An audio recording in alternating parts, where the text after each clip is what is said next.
Who is the biggest value in the Los Angeles Rams offense going into the 2022 season? All that and more in this episode of the Locked On Dynasty Football Podcast. You are Locked On Dynasty Football, part of the Locked On Podcast Network. Here are your hosts, Mosher and Kate Magdziuk. Welcome into the Locked On Dynasty Football Podcast, everybody. I am Kate Magdziuk. You could follow me on Twitter at FFBallBlast. And as always, I am joined by my co-host, Marcus Mosher. You could follow him on Twitter at Marcus_Mosher. Give the show a follow and hit that subscribe, Marcus. We are finishing up our team-by-team breakdowns, dynasty buys, sells, and holds today. We're closing it out with a pretty decent team, I would say. Saving one of the best for last, we're going to break down the Los Angeles Rams today. I'm very excited about this team in general, not just because they're coming off their Super Bowl last season, but because I think there's a lot of interesting dynasty assets here that maybe you could get some value for. Maybe there's some value to be had, even with how highly the dynasty community values these pieces in general. Yeah, we did save the best for last, right? Super Bowl champions. There's a lot of really intriguing parts of this offense that I want to buy, and that a couple of these guys I want to buy low on. So I'm really excited to get into it. Kate, give us your first or your biggest dynasty buy for the Rams. All right, so this is a buy high, guys, but I'm buying into Cooper Kupp, who is finally properly being valued in dynasty leagues, which, man, is it absolutely insane that it took him this long and it took him to age 29 to finally be properly valued. He is at the highest his ADP has ever historically been. He's being drafted as the wide receiver 3 in dynasty leagues, and I think that's the right price to be paying here. 3 straight seasons with 124 targets, never fewer than 3 touchdowns, 70% catch rate in each of the last 4 seasons. He's reliable. He's absolutely ridiculous in terms of target share. Over the last 3 seasons, period, he's had a 31% target share. There's only one wide receiver who's had a higher percent team target share over the last 3 seasons, and that's Davante Adams. Mm-hmm. Like, this guy is the center point of his offense. And now, man, he joins up with Matthew Stafford. They finally get like a competent passer. And Marcus, Cooper Kupp finished as a wide receiver 1 in all but 2 of his games last season. Like, that is absolutely ridiculous. This dude is insane. How can you not be buying into that as long as he is continuing to catch passes from Matthew Stafford? Give me all of the Cooper Kupp at that value, because I think he's going to perform reliably. I've got no disagreements at all. And actually, you said he's being drafted as wide receiver 3 in startups right now.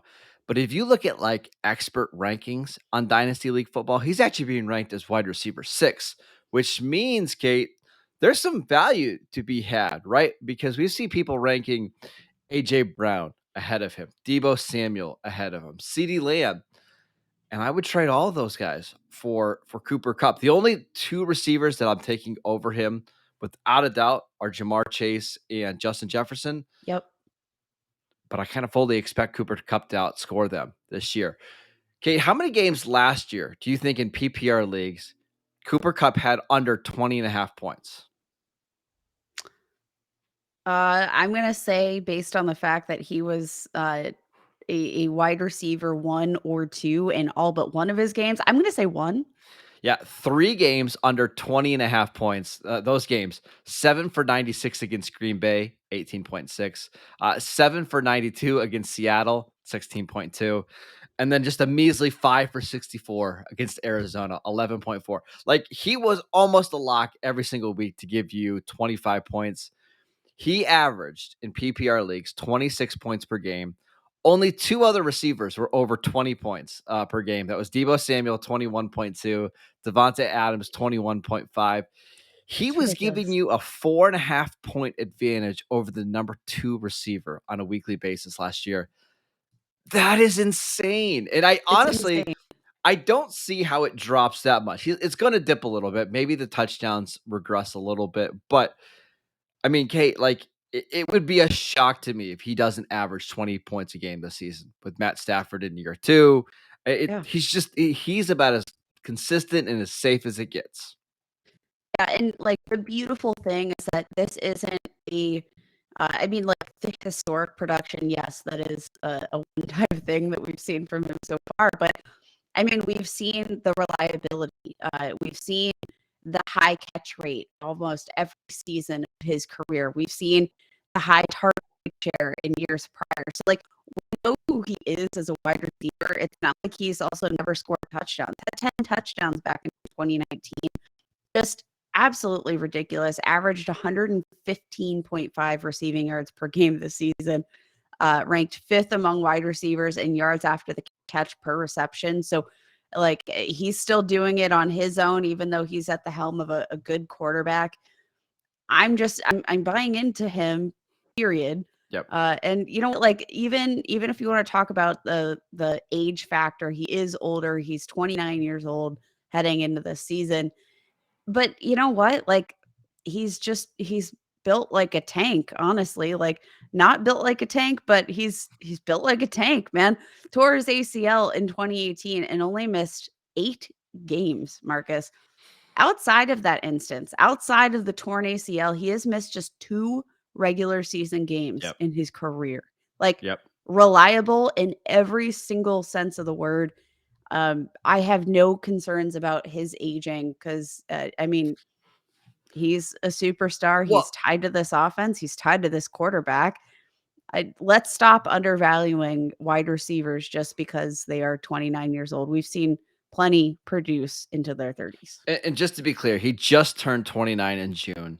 And he's not like one of these traditional slot receivers. Like some of these players, like Wes Welker, Julian Edelman, Cole Beasley, haven't aged all that well because they're smaller and they need to rely on their quickness. Cooper Kupp is quick, but he's also 6'2". Like he's so different than the usual slot receivers that we typically see. He's 210 pounds. He's going to be fine. Plus, no team in the NFL is better at scheming their guys open than Sean McVay and the Rams. I don't know if you saw this stat, Kate, from earlier this week, but the percentage of times where he was covered one-on-one with a linebacker was the highest in the league. I don't expect that to change. Like Sean McVay is going to find ways to get this guy in space and get creative matchups. He's going to age just fine. In fact, if I had to bet on which receiver scores the most fantasy points over the next 3 years, I think I would take Cooper Kupp. Like I just think he's going to be that consistent and that good over the next 2-3 years. Let's go. Cooper Yeah. Kupp, man. I'm all in.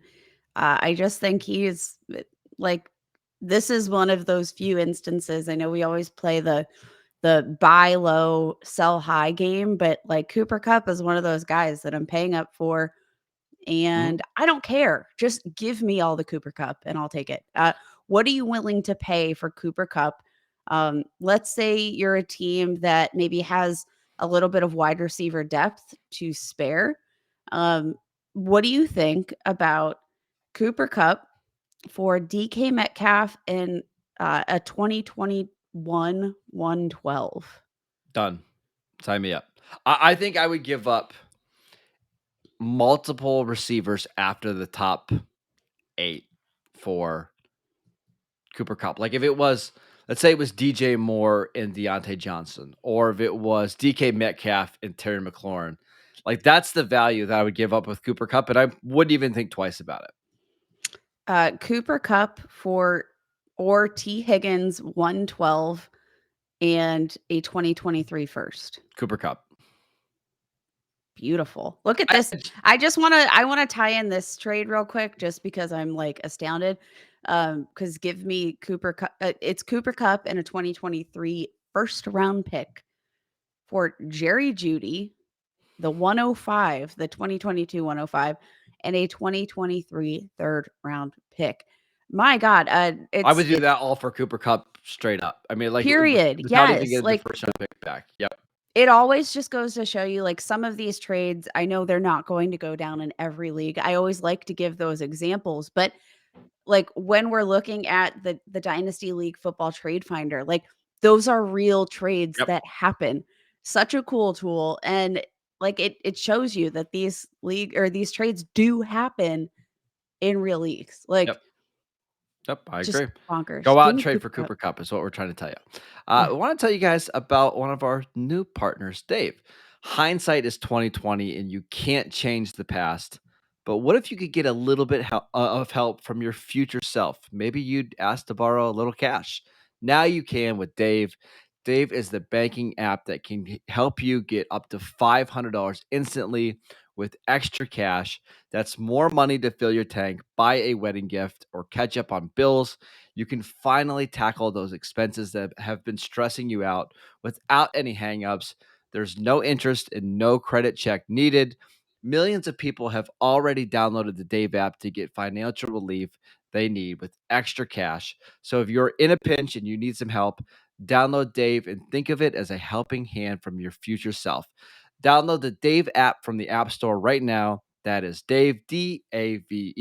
Sign up for an extra cash account and get up to $500 instantly. For terms and conditions, go to dave.com/legal. Instant transfer fees apply. Banking provided by Evolve, member FDIC. Future you will thank you. All right, Kate, let's talk about our biggest dynasty sell when it comes to the Los Angeles Rams. Who do you got? All right, Marcus, I'm gonna make this a little bit of a twofer if you'll give me some leeway Sure, here. go ahead.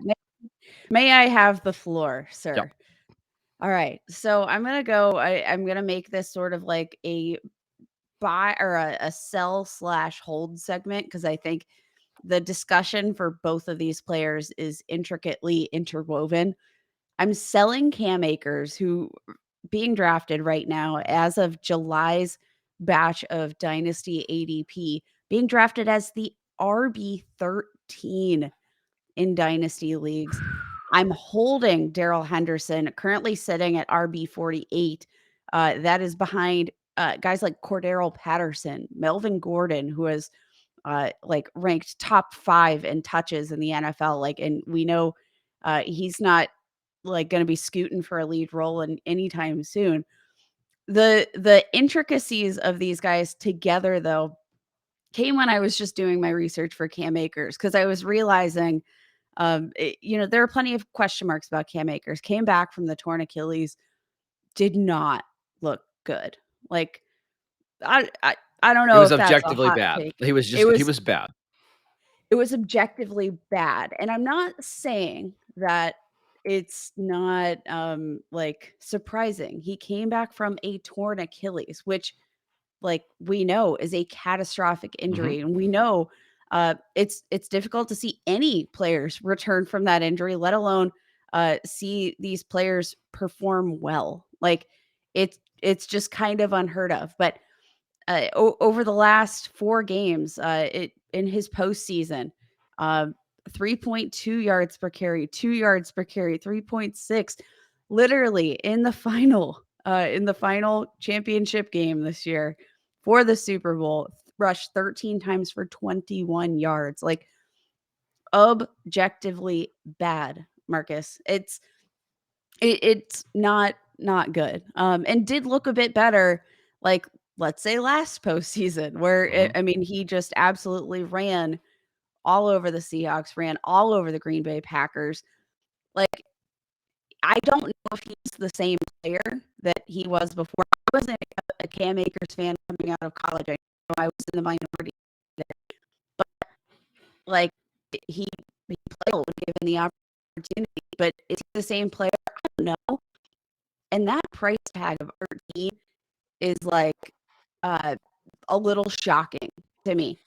Among running backs with at least 200 touches in the regular and postseason since 2019, Cam Akers ranks the worst in touches per broken tackle rate. He recorded 19.2 touches before he would break a tackle to Darrell Henderson's 16.6 touches per broken tackle. So Henderson's been more efficient. He ranks behind Henderson in scrimmage yards per touch. And again, like all of these stats are of course impacted by his performance in the postseason last year. But even in terms of rush attempts per explosive rush, so that's 12 or more rushing yards, 11.37 rush attempts for every 12 plus rushing yard. Excuse me, the language here is voluptuous, I will say. The point will stand, I promise. So Henderson more efficient. He had these explosive rush attempts almost at least the rate that Cam Akers did for every touch. I just think, like, across the board, Henderson was the more efficient player. And I think we have some of those question marks still standing into this season. But Darrell Henderson, when he saw at least 12 rushing attempts in a game, averaged almost 17 PPR points per game. Even that outscores Cam Akers, even in the regular season. Like, in every single way, I think Darrell Henderson has been better than Cam Akers. Darrell Henderson is in the last year of his contract with the Rams. Not going to expect that he gets another deal. Who's to say that Darrell Henderson isn't going to lead the team in rush attempts this season? Health has been a question for Darrell Henderson. It feels like every time he touches the ball, there's a health problem. But I mean, RB48, you're not going to get anything for him. And you could be getting the team's leading back if you hold on to him. I just think this backfield is fascinating, Marcus. Yeah, and Sean McVay is fickle, right? Like some weeks he likes Darrell Henderson, some weeks he likes Sony Michel. And he very much comes from that Kyle Shanahan mold of running backs, where if you aren't dominating, and even if you are, we might just change things up just to change things up. One thing that's very concerning to me about Cam Akers is he's played in 14 games now in the regular season. In 10 of those 14 games, he received one or fewer targets in the passing game. I mean, he might just not be a factor at all in the receiving game. On top of that, just one game in his career, over 85 rushing yards. Like, we're banking a lot on the potential that we saw at Florida State in one big game that he had during his rookie season. Other than that, we really don't have anything to show why he should be valued as a top 15 running back. But here we are. So I agree. I think I'm holding Darrell Henderson and I'm selling Cam Akers because that price tag is just far too much. And if you can sell him for listen, I like Nick Chubb quite a bit more. If you can upgrade Cam Akers to Dalvin Cook, I think that's fantastic. If you can go get Derrick Henry and something else, I like that as well. So I'm total agreement with you there, Kate. I want to talk about another dynasty hold that I have. But before we do that, I want to tell you about BetOnline. BetOnline.net is your number one source for all of your betting needs and sports info. Find all the latest sports development, league reviews, and news, including MLB, which is going on right now. We've got golf, UFC cards. BetOnline is your continued source for all of your sports wagering information, including live betting, esports, and scores. Head to the website today or use your mobile device to learn more about the trends in action. BetOnline, where the game starts. All right, Kate, let's talk about Allen Robinson, their new addition this offseason. Paid him a lot of money, maybe a little bit shocking that they went out and signed him to a big deal. I don't really know what to do with Allen Robinson yet. He's currently being ranked as wide receiver 37. That feels a little low to me, but this could also be one of these things like we get into the regular season and they're just not using him. Like he's 5 for 62, 4 for 40. But it wouldn't shock you also if it's, hey, this guy is back to being the alpha that we saw in Jacksonville and early on in his career in Chicago. That's why I'm probably just holding and waiting to see what happens there. Yeah, I think the price tag definitely reflects the recency bias. We saw a huge dip in everything for Allen Robinson last season. And like even more so, I think like the scarier part was he just didn't look like he was playing with his heart. Like I hate to be like super cheesy, but like career low yards per reception, only scored one touchdown, which like the only season where he had ever not scored at least 2 touchdowns was when he tore his ACL and missed the whole season. Like, it it's really, really tough to, um, I think, have a player on the field for 12 weeks and, his upside, and then see him come out with 410 receiving yards on the season. But Marcus, like, this dude has been just such a monster, almost, Mhm. uh, uh, just under, averaging over 100 catches per season, in his time in Chicago over the last 2 seasons prior to his 2021 performance. Like, it's just, you wonder, is your heart in it? Was health a factor? There's just so many question marks. We know there was a bit of a dispute between Allen Robinson and the team. The dynamics in that building were off. Like, it just was not a conducive situation for production. But I mean, can you think of a better situation to put him in for a bounce back year? Like, I don't know. I'd be curious as to what his comeback of the year odds are, because I'm gonna be honest, the candidates so far on the slate, like, not overly inspiring.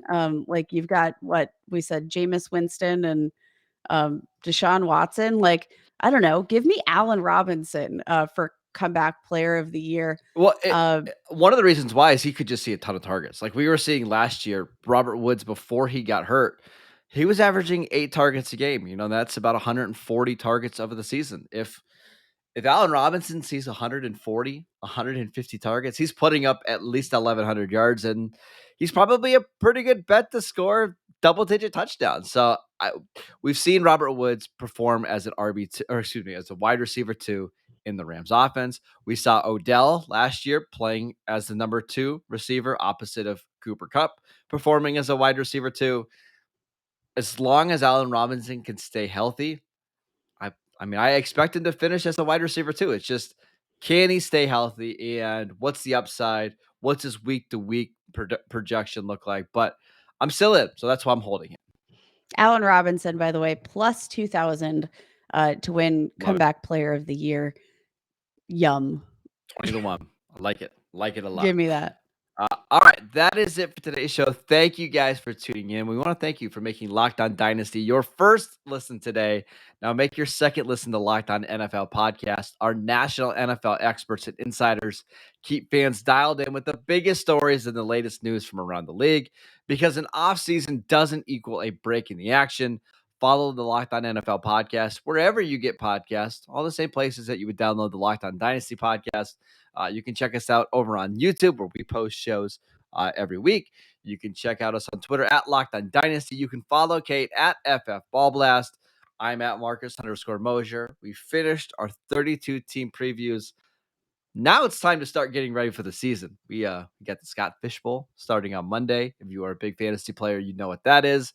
But we'll get you ready for some training camp news that's going to happen later this month. We've got a preseason game in less than 4 weeks, which Woo, seems incredible.